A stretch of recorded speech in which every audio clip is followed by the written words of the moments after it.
You ask Tiger to calculate. This deals with linear inequalities with one unknown.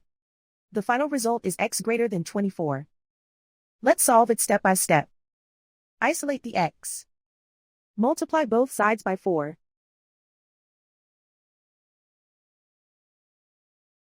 Group like terms.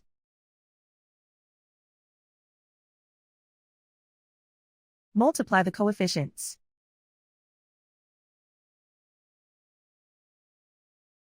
Simplify the fraction.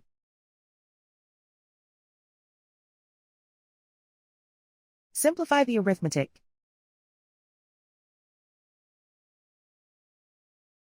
Plot the solution on a coordinate grid.